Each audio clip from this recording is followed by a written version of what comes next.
Hello, everyone. My name is Mackenzie Hart. I use they, them pronouns, and I'm PFLAG National's Learning and Inclusion Manager. And I'm very excited to welcome you all to this month's episode of Something to Talk About Live. We have a great episode ahead of us, so I'm going to bring in Jamie Hinkle to get us started. Yeah. Hi, Mackenzie. How are you? I'm great. Thanks, Jamie. How are you? I'm good. Has it gotten warmer in New York yet?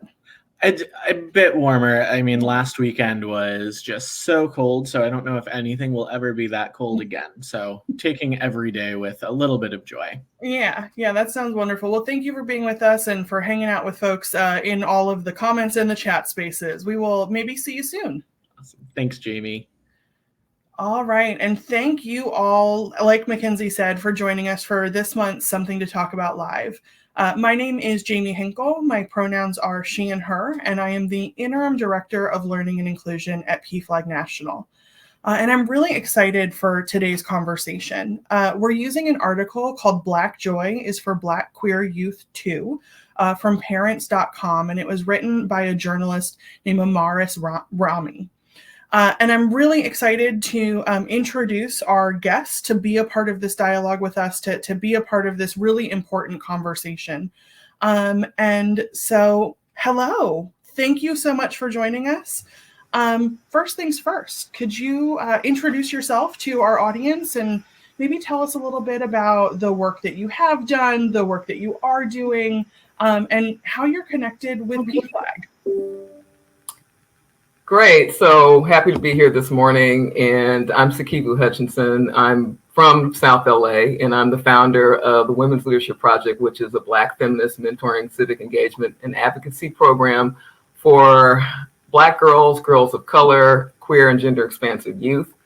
We're based in South LA, and we primarily serve middle and high school students. And then I'm also the founder of the Black LGBTQI plus parent and caregiver group, and we started in 2019, really because there were no culturally responsive and culturally relevant spaces for Black families parenting and caregiving Black queer youth in the South Los Angeles area.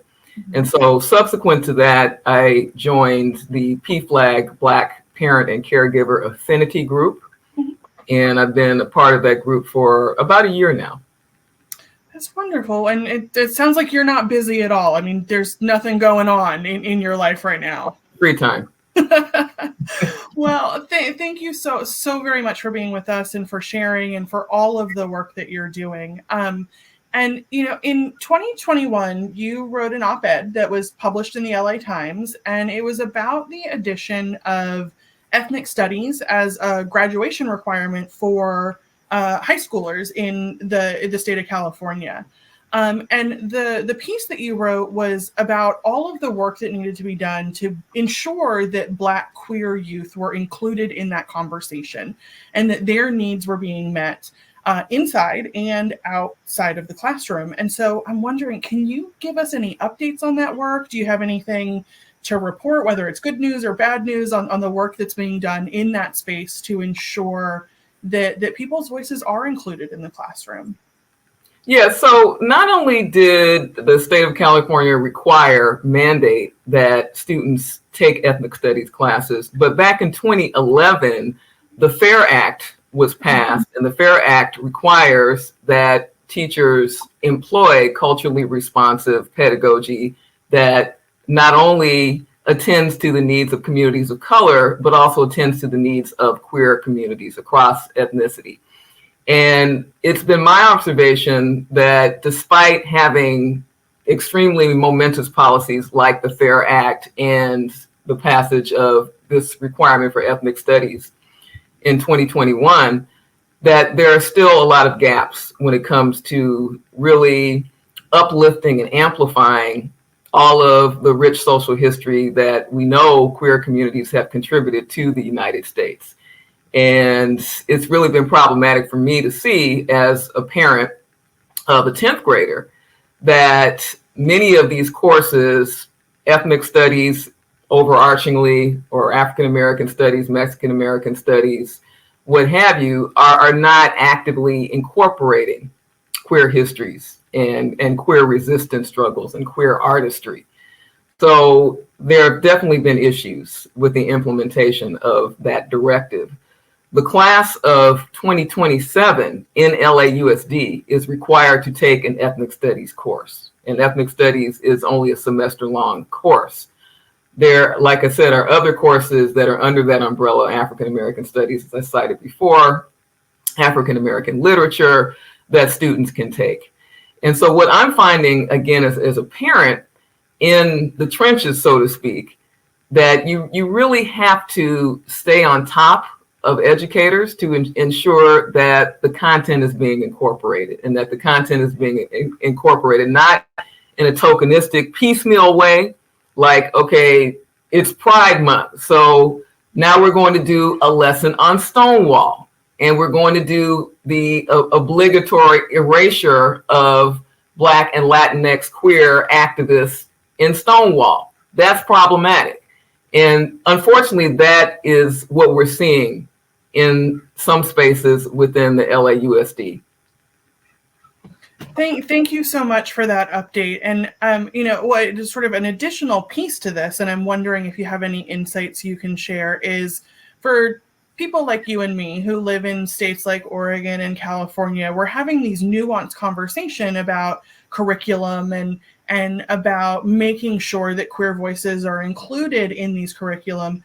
Do you have any recommendations for people who are living in communities, who are living in states or in parts of the country where they're not even getting to that part of the conversation? They're just trying to keep books on the shelves. They're trying to make sure that students have access to LGBTQ plus and Black history at all. Do you have any recommendations for those folks? Yeah, I think the primary recommendation is to become involved, to go to the school board, to participate in those meetings, in those parent councils, and those parent advisories. Make your voices heard. I mean, it's really an inflection point when it comes to ensuring that there is advocacy on an intersectional level, that it's not just white voices, European American, queer voices that are heard. We really, really need African American parents, BIPOC parents to step up. It's really been difficult within my local school district to reach out to other Black parents and caregivers to ensure that they know that there is this resource, a local resource that we've created for Black parents and caregivers of Black queer youth, and that there are advocacy groups that specifically meet the needs of Black queer youth, be it Black queer youth that are struggling with being unhoused or being disproportionately criminalized and policed, or not having access to healthy food, not having access to safe spaces. I mean, that's a really core issue here in South LA, that we sponsor a Youth of Color Queer Institute. We sponsor a Black LGBTQ Youth Institute. And these are spaces that we open up twice a year.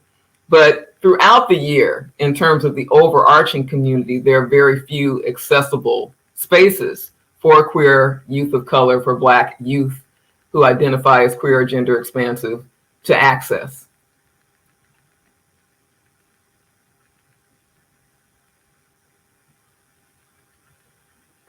I just hit the wrong button and removed myself for a second. Oh, technology.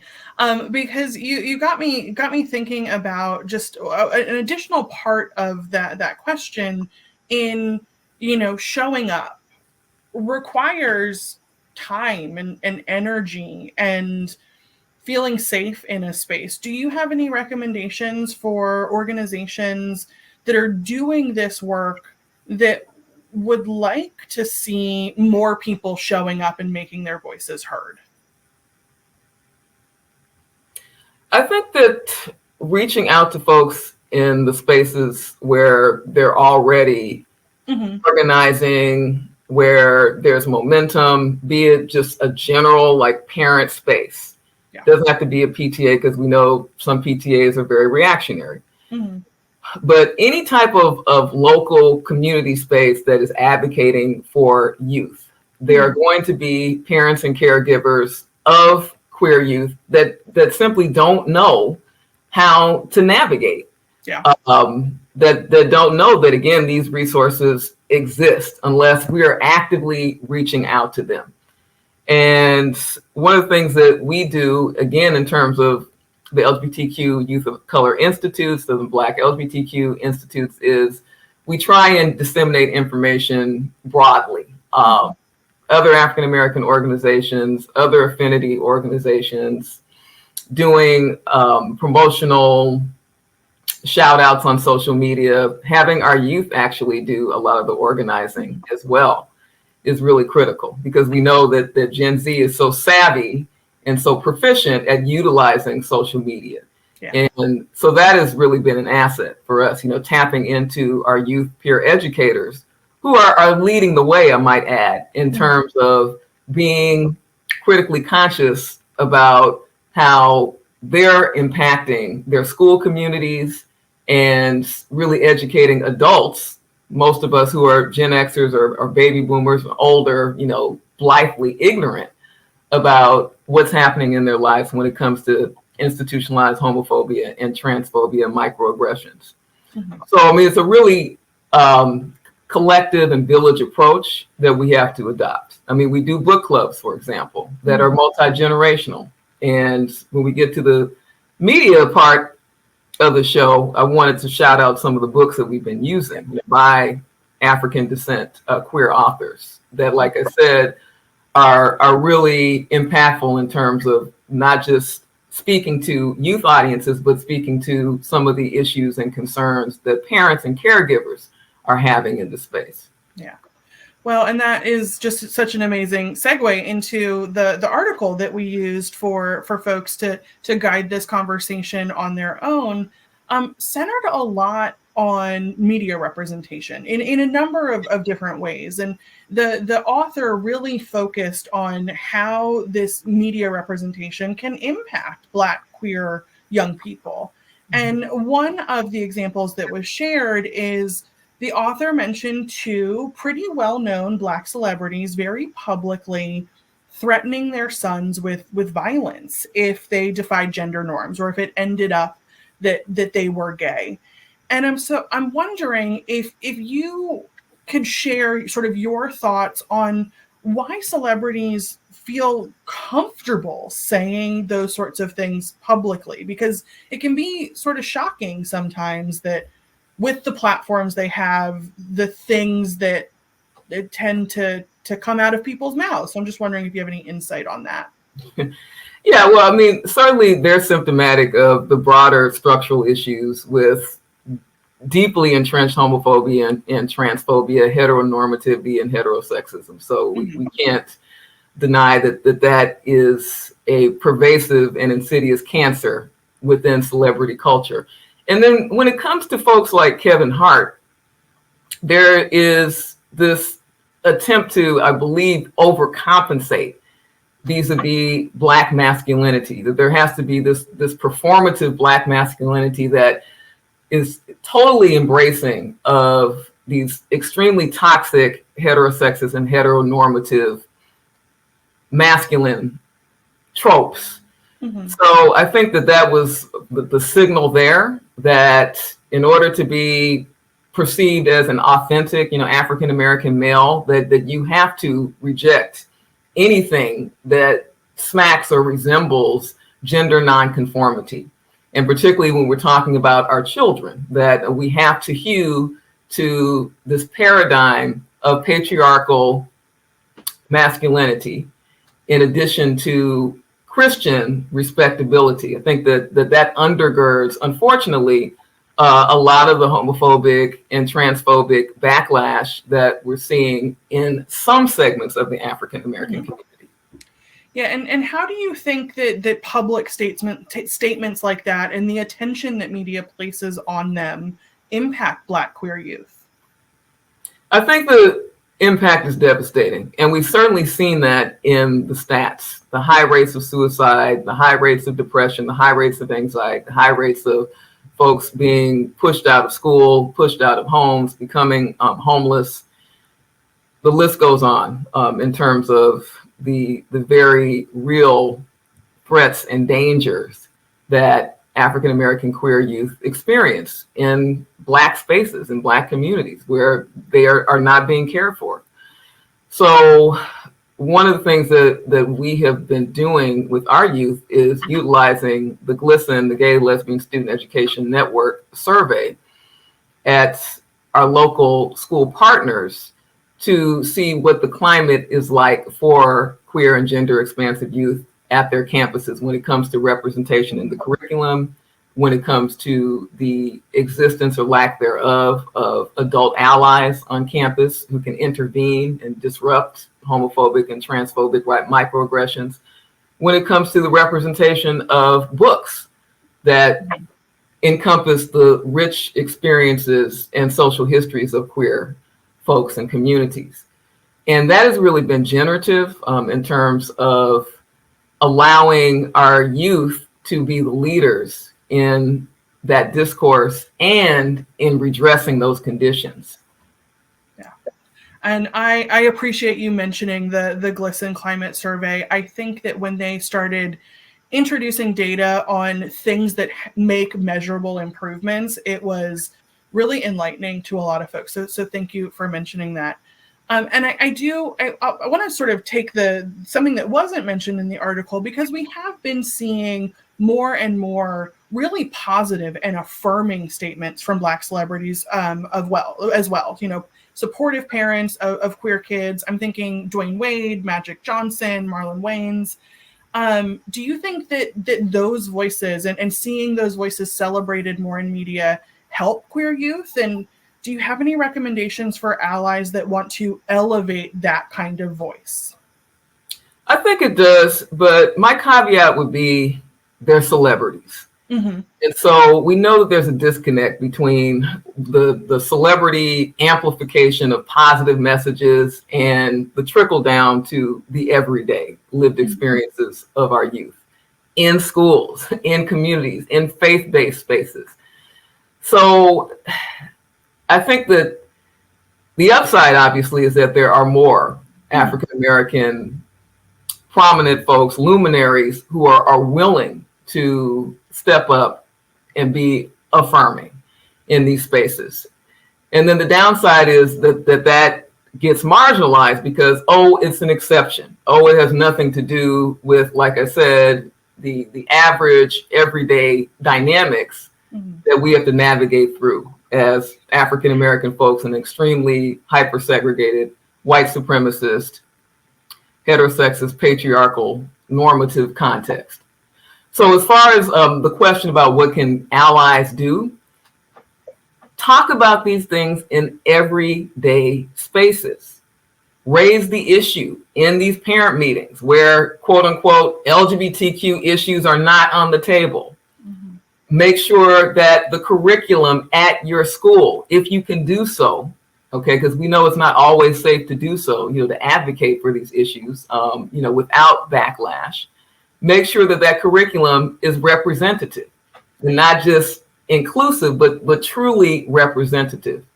Not just, okay, we've got a Stonewall lesson, or we've got James Baldwin's Go Tell It on the Mountain, and then we're just taking a little excerpt from that.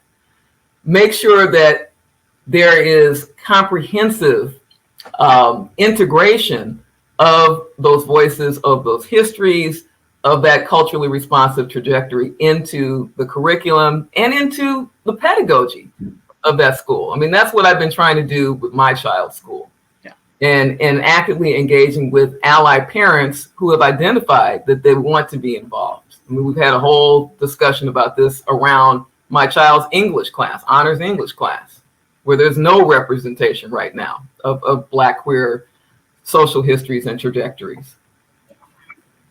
Yeah, that gives us a lot to think about. And one of the other ways that the author sort of spoke to media is that they made note of the fact that they would have loved to see films or really any media that portrayed African-American queer love in all of its forms when they were young. And you already mentioned that you have been involved in a book club. So I'm wondering if you can provide us with examples of media, whether that be books, or films or music or plays or any other such things that you feel have done that really well and portrayed Black queer love in all of its forms in really wonderful and amazing ways? Yeah, so I have a number of recommendations. As far as films are concerned, there's a really great one called Anything's Possible, which was directed by Billy Porter, and which features a trans Black girl connecting with a partner at their high school. Really wonderful portrayal. There's Pariah by Dee Rees, who's also an African-American director, and that actually came out over a decade ago, and it focuses on a Black queer female identifying teen navigating coming out, navigating identity, navigating toxicity in her household, but also navigating relationships, I think, in a way that's really evocative. There is also The Color Purple.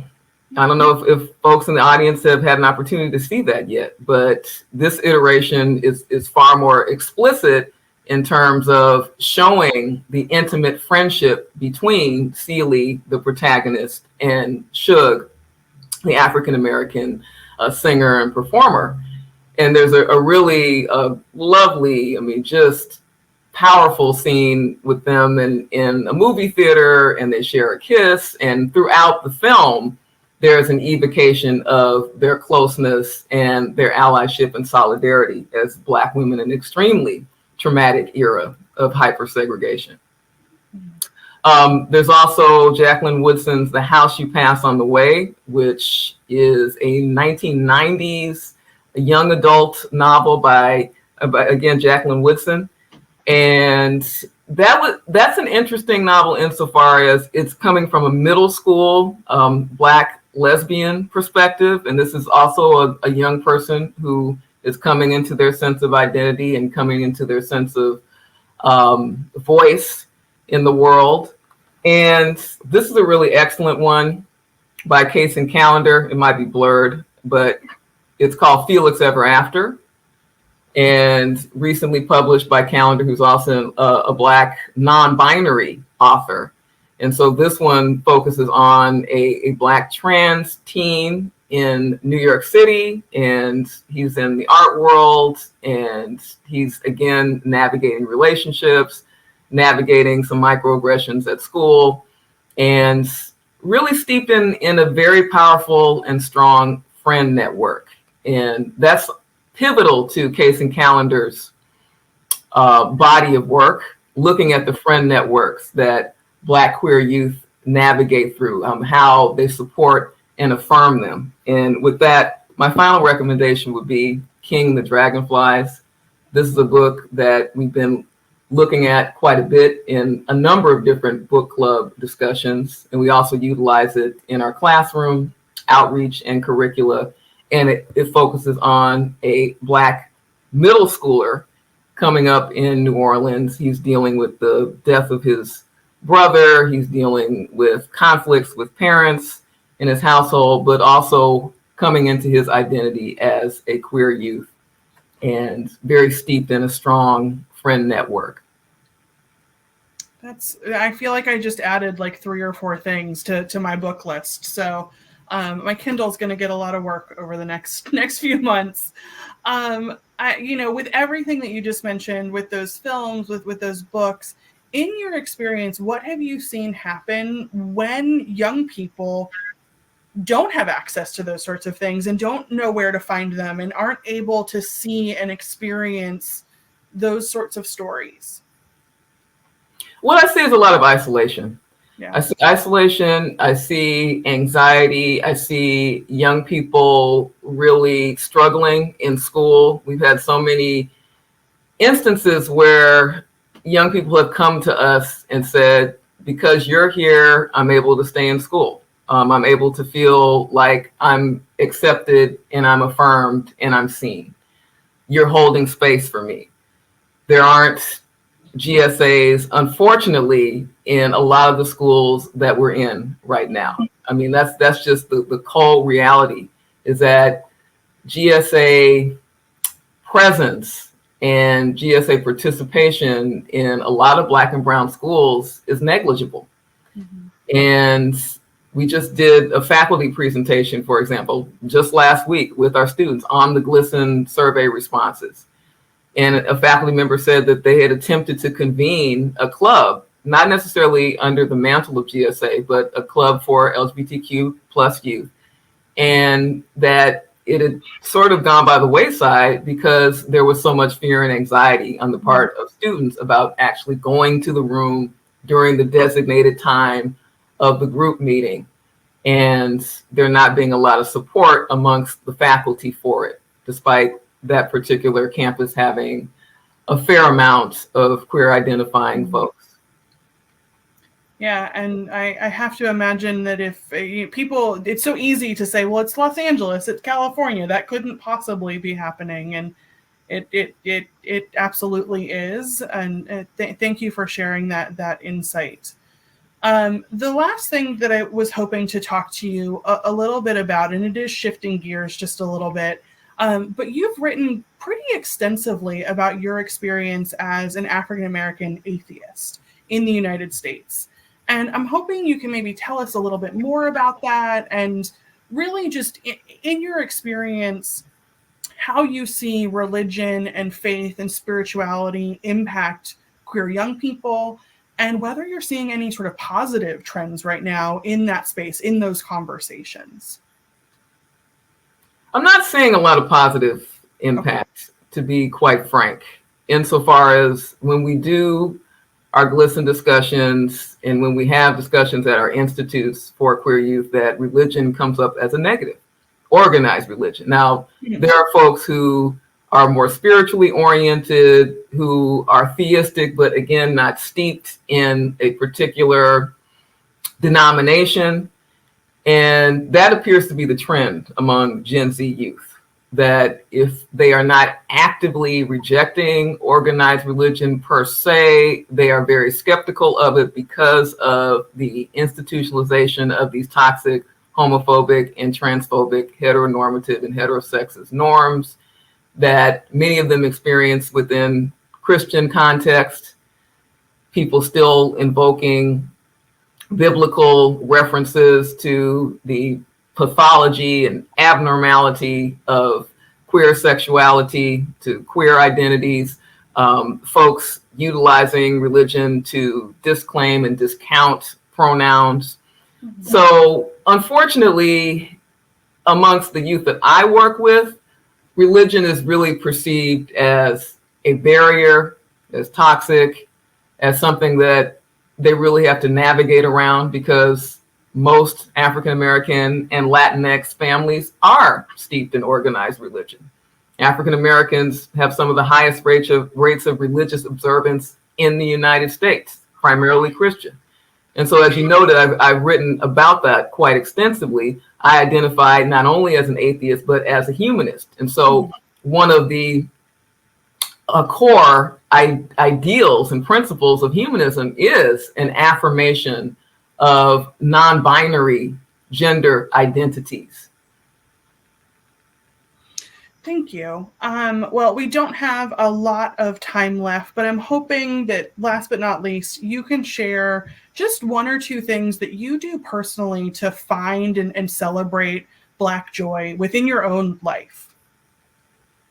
So two key things. One, connect with our youth and our student activists and peer educators. I mean, like I said, they have been transformative for me in terms of providing me with culturally responsive knowledge about all of the rich ways, the nuanced ways that they're navigating the world and that they're becoming activists. The second thing is music. So I'm a writer and a guitarist, and I've really been getting more into composing my own music and performing it as well as recording it. Mm-hmm. So I've got my own Spotify channel, and I've released about 4 or 5 singles now, and actually one with our youth called Standing for Black Girls. So those are things that I engage in to really experience joy.